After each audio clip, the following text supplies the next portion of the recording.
भागलपुर में नौकरी दिलाने के नाम पर लाखों रुपए की कथित ठगी का मामला सामने आया है। बांका सिविल कोर्ट के अधिवक्ता की पुत्री और कैंसर की चौथी स्टेज से जूझ रही सोनम भारती ने आरोप लगाया है कि खुद को सीआईडी का डीएसपी बताने वाले मनोज वर्मा ने कृषि विश्वविद्यालय सबौर में नौकरी दिलाने का झांसा देकर उनसे 5,60,000 रुपये ले लिए। पीड़िता ने बैंक ट्रांजैक्शन से जुड़े दस्तावेज भी प्रस्तुत किए हैं। सोनम का कहना है कि नौकरी नहीं मिलने पर जब उन्होंने पैसे वापस मांगे तो उनके साथ अभद्र व्यवहार किया गया और नंबर ब्लॉक कर दिया गया। इलाज के लिए आर्थिक संकट झेल रही सोनम अब इंसाफ की गुहार लगा रही है। वहीं बांका में 0 एफआईआर दर्ज होने के बाद अब मामला भागलपुर पहुंचा है। इधर भागलपुर के वरिष्ठ अधिवक्ता राजीव सिंह की पहल पर आईजी ने पूरे मामले की जांच कर उचित कार्रवाई का भरोसा दिया है। फिलहाल आरोपों की आधिकारिक जांच जारी है। मेरा नाम सोनम भारती है। मनोज वर्मा पुलिस में है। वो अपने आप को सीआईडी डीएसपी बता करके नौकरी के नाम पे मेरे से 2024 में पैसा लिए और फिर नौकरी लगा देंगे, क्योंकि मेरा पति से तलाक हो गया, छोटा बच्चा था, तो मैंने सोचा नौकरी हो जाएगी तो बच्चे की परवरिश आसान हो जाएगा। और उन्होंने निरंतर की पैसा वो बोले कि खाते में लिया। उन्होंने ये भी दिया सांत्वना कि मैं खाते में ले रहा हूँ, किसी तरह का होगा तो मैं हूँ, ठीक है, मैं पुलिस विभाग में हूँ, तुम मेरी बच्ची की तरह हो, मैं तुम्हारा भला करूँगा। ऐसा कह करके उन्होंने पैसा लिया निरंतर कि अब और पैसा लगेगा। जब मैं निरंतर पूछते रही कि मेरा नौकरी कब लगेगा, हाँ हो जाएगा, चुनाव खत्म, चुनाव से पहले हो जाएगा। चुनाव था मुख्यमंत्री जी के, ये कृषि विद्यालय सबौर में नौकरी लगाने के नाम पे। वो पोस्टिंग उनकी पटना में है, उन्होंने जो बताया था। अभी तो वो मेरी उनसे बात नहीं होती। वो गंभीर बीमारी से जूझ रहे हैं। हाँ, आपने ये बताया उनको? मैं मई 2025 में मुझे कैंसर हुआ, तो मैंने उनको बताया कि मैं कैंसर से पीड़ित हूँ, स्टेज 4 में हूँ। सभी जगह डॉक्टर ने जवाब दे दिया, तो मुझे इलाज के लिए उस समय बहुत पैसे की अभी भी बहुत आवश्यकता है। तो मैंने उनसे संपर्क बनाया, दबाव डाला, तो उन्होंने पहले बोला हो जाएगा हो जाएगा। जब दबाव डाला तो फिर उन्होंने अभद्र बातें मेरे से करना शुरू किया। उसके बाद फिर उन्होंने फ़ोन उठाना बंद कर दिया, व्हाट्सएप ब्लॉक कर दिया। किस तरह की कार्रवाई चाहते हैं आप ऐसे पुलिसकर्मी के खिलाफ? सर, पुलिसकर्मी के खिलाफ हम कार्रवाई यही चाहते हैं कि जो लोग जो हमारे समाज के सेवी हैं, जो जिनको हमारे लिए चुना जाता है कि हम उनके पास जाएं, अगर नहीं होना था तो उन्हें झूठ बोल के ठगना नहीं चाहिए था। जब वैसे ही लोग हम लोगों को इस तरह से अगर पीड़ित करेंगे तो हम आम लोगों से क्या ही गुंजाइश कर सकते हैं कि कौन हमारी मदद करेगा, कौन हमारी सुरक्षा करेगा, और अभी इस हालत में और कौन करेगा। आज पीड़िता बांका से चलकर भागलपुर आई है, जिसका नाम सोनम भारती है। इनके पिताजी भी भागलपुर बांका सिविल कोर्ट में अधिवक्ता हैं और ये कैंसर पीड़ित बच्ची है जो 4th स्टेज में है और ये जो है तलाकशुदा है, इनके पति छोड़ दिए हैं। इनसे जो एक भागलपुर में पुलिसकर्मी जो है मनोज वर्मा, जो इसाक चक भागलपुर के रहने वाले हैं, इनसे एक मोटी रकम नौकरी दिलाने के नाम पर इनसे ठग लिया है।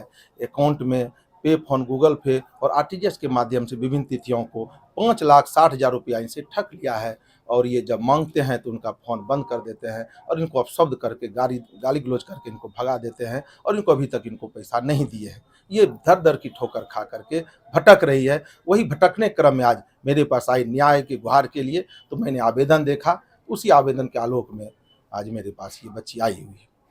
पुलिस वाले को क्या नौकरी दिलाने आपको अधिकार है?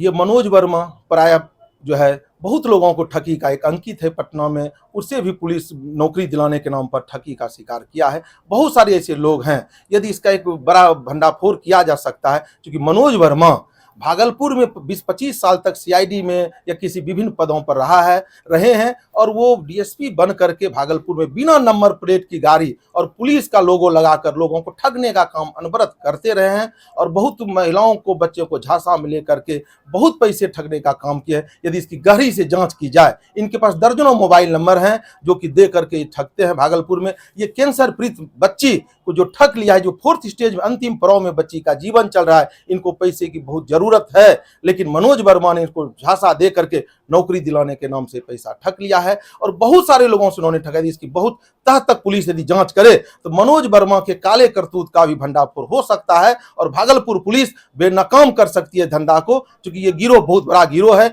इसके अंदर में जाकर के पुलिस को देखनी चाहिए, और लोग जो ठगे होंगे वो बाहर निकल के आए, क्योंकि पुलिस या डर से लोग अभी बाहर निकल के आ नहीं रहे हैं। जब तक इस बच्ची का और बच्ची के अलावा भी जो भी लोग आएंगे कि हमारा ये ठगी का हम शिकार हुए हैं, मैं उनको न्याय दिलाऊंगा। इसके लिए हमको हाई कोर्ट, सुप्रीम कोर्ट जाना होगा, आईजी साहब के पास जाना होगा, डीजीपी साहब के साथ, मुख्यमंत्री से भी गुहार लगाना हो इस बच्ची के लिए। मैं, चूंकि ये कैंसर पीड़ित बच्ची है, इसके पैसे की बहुत जरूरत है, इसका अंतिम जीवन जी रहा है, और इन्होंने नौकरी दिलाने पर ठगने का जो काम किया है, ये घृणित कार्य और पुलिस वर्दी में किया है। भागलपुर में इसे जगह को कलंकित करने का इसे पुलिस पदाधिकारियों पर कठोर कानूनी कार्रवाई करने का आवश्यकता है। मैं आग्रह करूंगा बिहार के डीजीपी साहब से, हमारे सम्राट चौधरी मुख्यमंत्री साहब से, और भागलपुर के आईजी साहब से, तेज तराज आईजी साहब हैं, कि ऐसे पुलिस पदाधिकारियों को चिन्हित किया जाए, क्योंकि भागलपुर में घूम घूम करके लोगों को ठगने का काम करते हैं, और वर्दी के आड़ में सीआईडी डीएसपी बन करके ये पैसा ठगने का काम करते हैं, नौकरी दिलाने के नाम में झांसा दे करके लोगों को, भोली भाली जनताओं को ठगते हैं। इस लोगों पर प्रतिबंध लगना चाहिए, और उनकी जांच होनी चाहिए कि आखिर में वो इस तरह करते जो है उस पर कार्रवाई हो, कड़ी कार्रवाई हो।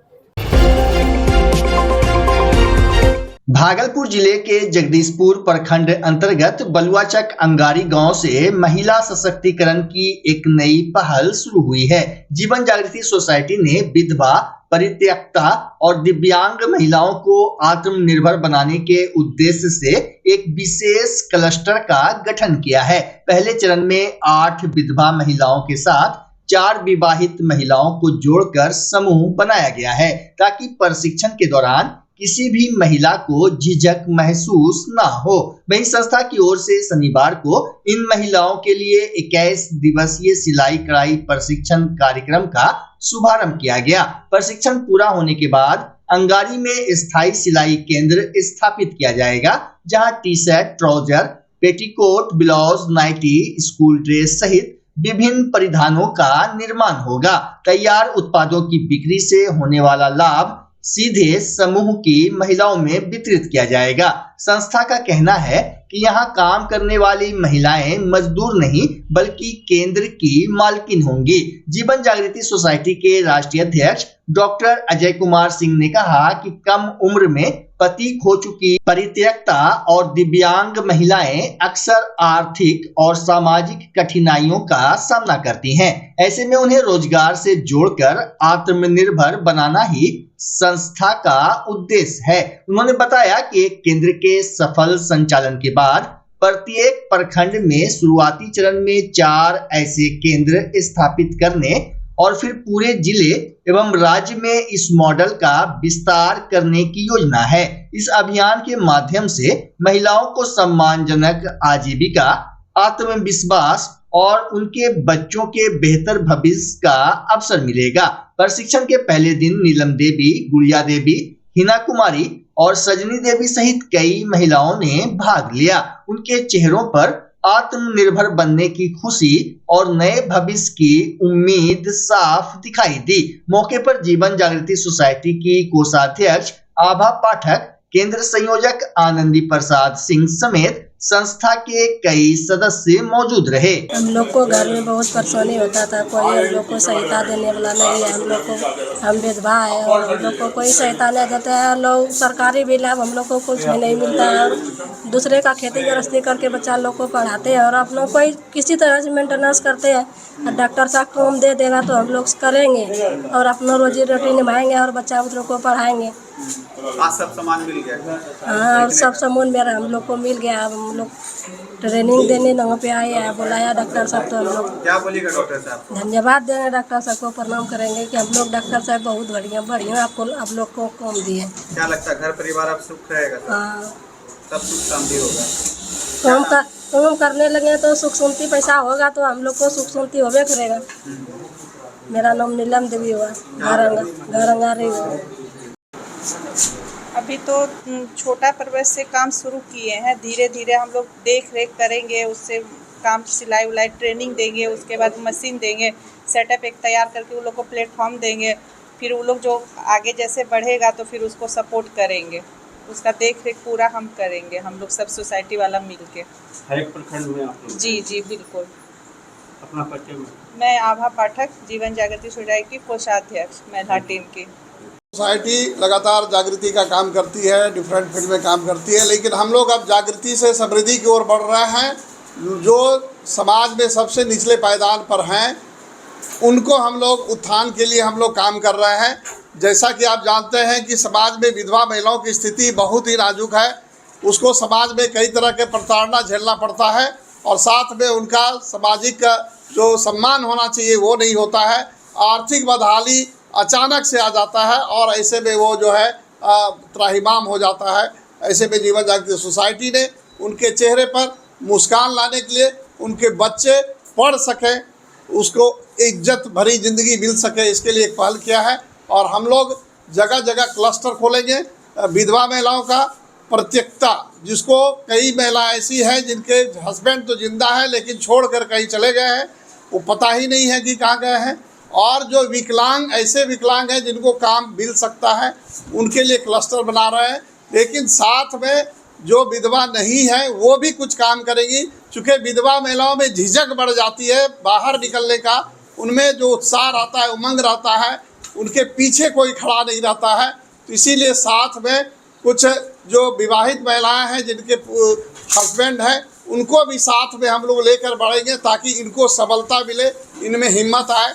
और इसलिए हम लोग आज अंगारी के महिलाओं को हम लोगों ने चिन्हित किया है और वहाँ से आज बलवा चक में हम लोग इसको ट्रेनिंग की शुरुआत कर रहे हैं। इस ट्रेनिंग के बाद हम लोग इनको अंगारी में ही एक सेंटर डेवलप कर देंगे जहाँ कपड़े उत्पादन का काम ये सुचारू रूप से करेंगी और उसको लगातार उसको सेल करने का जो है वो जिम्मा सोसाइटी का होगा। और इसका जो लाभांश है, जैसे कि कोई मालिक के कहीं उत्पादन करता है, बिजनेस करता है, ये लाभांश उन्हीं का होगा। वो कोई सोसाइटी तो एनजीओ है, उसको अपना लाभांश नहीं चाहिए। जितना लाभ मिलेगा एक वो लेबर के रूप में नहीं, वो एक मालिक के रूप में वो काम करेगी। और इस तरह से हम लोग एक केंद्र डेवलप करने के बाद हम लोग जगह जगह क्लस्टर करेंगे और कोशिश करेंगे हम लोग एक प्रखंड में हम लोग 4-5 केंद्र खोलें और धीरे धीरे इस कारवां को बढ़ाने का योजना है। आगे इन महिलाओं पर डिपेंड करता है और समाज पर डिपेंड करता है, सरकार पर डिपेंड करता है, वैश्विक संस्थानों पर डिपेंड करता है। इस एनजीओ को लोग कितना मदद करते हैं, कितना उत्साहवर्धन करते हैं। महिलाओं को ट्रेनिंग देने का लक्ष्य है सर? अभी हम लोग 12 महिलाओं का चिन्हित किए हैं। आज पहला दिन है, कुछ लोग नहीं आ पाई लेकिन वो जल्द ही जुड़ जाएंगी। और फिर यहाँ से भी जैसे बलवा चक में भी महिलाएं होंगी, वो लोग भी आएंगी। इस तरह से ये कारवां हम लोग आगे बढ़ाते जाएंगे। सभी प्रखंड में सभी, अभी पहला हम लोग प्रखंड जगदीशपुर प्रखंड से शुरू करेंगे। पहले एक जगह मजबूती रूप से इसको कार्य रूप देंगे, ये व्यवसाय का रूप देंगे और इसको आगे बढ़ने के बाद हम लोग अन्य जगह हम लोग इसको खोलेंगे। बच्चा जब जन्म लेता है तो कई बार बच्चा तुरंत नहीं रोता है, रोने में देर हो जाता है। ऐसे में बच्चा क्षतिग्रस्त हो जाता है और उसके बचने की संभावना कम हो जाती है। और यदि बचा तो भविष्य में उसमें विकलांगता की समस्या आती है, जिसे सीपी कहते हैं, जिसका कोई माकूल इलाज नहीं है और ज़िंदगी भर बच्चा विकलांगता से जूझ सकता है। ऐसे में पूरे संसार में कूलिंग थेरेपी का सहारा लिया जाता है। जन्म से ठीक 6 घंटा के अंदर यदि उसको कूलिंग थेरेपी दिया जाए तो उससे उसका सीपी की समस्या कम होती है और बचने की भी संभावना बढ़ती है। पहली बार बिहार झारखंड में आपके शहर के स्नेह नवजात शिशु बाल सेवा केंद्र में यह मशीन उपलब्ध है। कभी भी ऐसी बात हो कि बच्चा रोने में विलम्ब हो गया तो आप स्नेह नवजात शिशु बाल सेवा केंद्र में ज़रूर संपर्क करें।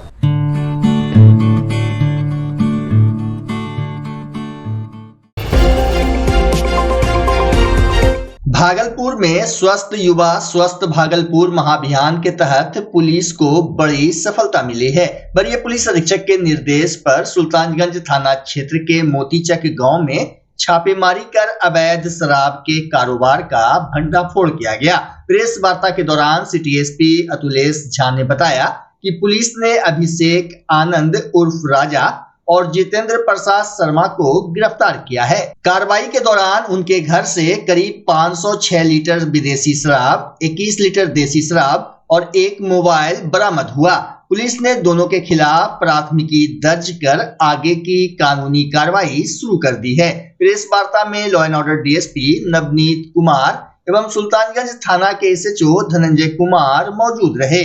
पता है कि वरीय पुलिस अधीक्षक महोदय के निर्देशानुसार जिले में लगातार मादक पदार्थों के विरुद्ध एक अभियान चलाया जा रहा है, जिसका नाम दिया गया है स्वस्थ युवा स्वस्थ भागलपुर। इसी क्रम में सुल्तानगंज थाना क्षेत्र में गुप्त सूचना प्राप्त हुई कि मोतीचक स्थित अभिषेक आनंद उर्फ राजा अवैध शराब का संग्रह करके उसकी खरीद बिक्री कर रहे हैं।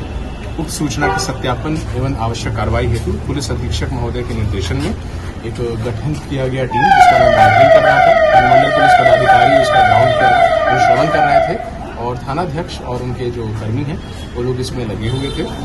उक्त गठित टीम के द्वारा सुल्तानगंज अंतर्गत एक जितेंद्र प्रसाद शर्मा का घर है, जहां उनके बेटे राजा रहते हैं, उनके घर पर विधिवत छापेमारी की गई और तलाशी के दौरान इनके घर से लगभग 506 लीटर विदेशी शराब तथा 21 लीटर देशी शराब के साथ अभिषेक आनंद एवं जितेंद्र शर्मा दोनों को गिरफ्तार किया गया है और इस संबंध में आवश्यक पूछताछ करते हुए सुसंगत धाराओं में प्राथमिकी दर्ज कर बेहतर कार्रवाई की जा रही है। जैसा कि आप सभी लोगों को पता है कि श्रावणी मास भी अब आने वाला है और देश विदेश के पर्यटक यहाँ पर आएंगे, तो हमारा पूरा प्रयास रहेगा कि जो इस प्रकार के एलिमेंट्स हैं और इस प्रकार के मादक पदार्थ हैं, इससे मुक्त रखा जाए इस क्षेत्र को। भागलपुर जिला के नगर पंचायत हबीबपुर में बकाया वेतन भुगतान को लेकर पिछले 3 दिनों से जारी सफाई कर्मियों की हड़ताल शनिवार को नगर प्रशासन के आश्वासन के बाद समाप्त हो गई। प्रशासन की ओर से वेतन भुगतान का भरोसा मिलने पर सफाई कर्मी काम पर लौट आए और सफाई कार्य फिर से शुरू हो गया। हड़ताल के दौरान पूरे क्षेत्र में कूड़े का अंबार लग गया था, जिससे लोगों को भारी परेशानी का सामना करना पड़ा। अब सफाई व्यवस्था पटरी पर लौटने की उम्मीद है। स्थानीय लोगों ने प्रशासन से आश्वासन के अनुरूप जल्द वेतन भुगतान सुनिश्चित करने और भविष्य में ऐसी स्थिति नहीं बनने देने की मांग की है। हाजीपुर के बिदुपुर थाना क्षेत्र में ई रिक्शा चोरी के संदेह में एक युवक की पीट कर हत्या का सनसनीखेज मामला सामने आया है। मृतक की पहचान सन्नी कुमार के रूप में हुई है। आरोप है कि एक परिवार के कुछ लोगों ने उसे दिन भर बंधक बनाकर बेरहमी से पीटा और रात में गंभीर हालत में उसके घर के बाहर छोड़ दिया, जहां उसकी मौत हो गई। सूचना पर एसडीपीओ सुबोध कुमार मौके पर पहुंचे। सबको पोस्टमार्टम के लिए भेज दिया गया है। एफएसएल टीम ने घटनास्थल से साक्ष्य जुटाए हैं। साथ ही पुलिस ने मामला दर्ज कर छापेमारी शुरू कर दी है और सभी आरोपियों की गिरफ्तारी का दावा किया है। ठापुरा गांव है, बिदुपुर थाना अंतर्गत। आज सुबह वहां से सूचना मिली थी कि एक व्यक्ति है जो सन्नी कुमार नाम है, जिनके पिता का नाम बुहारन राय है। उसको जो है टोटो चोरी के आरोप में जो है एक परिवार है जो कि चांदपुरा सैदाबाद का है, कल उसको अपने घर ले गया था और घर पे वहाँ बंधक बना के रखा था और वहीं पे उसके साथ मारपीट की गई थी और मारपीट के उपरांत जो है फिर पुनः जो है सन्नी को वापस उसके घर पे छोड़ा गया था। छोड़ने के उपरांत जो है इलाज के क्रम में उसकी मृत्यु हो गई। इसके उपरांत जो है घटनास्थल का निरीक्षण जो है एफएसएल टीम के द्वारा किया गया और अभी तक जो मामला प्रकाश में आया कि टोटो चोरी करने का आरोप को लेकर के जो है इसके साथ एक ही परिवार के सदस्यों के द्वारा जो है मारपीट किया गया है और मारपीट क्रम में उसकी मृत्यु हो गई है। मृत्यु उपरांत जो है अभी फिलहाल जो कार्रवाई हुई है उसमें 3 जो पारिवारिक के सदस्य थे, महिला सदस्य, उसकी महिला सदस्यों को जो है गिरफ्तार किया गया है। गिरफ्तारी उपरांत जो है न्यायिक हिरासत में भेजा जाएगा।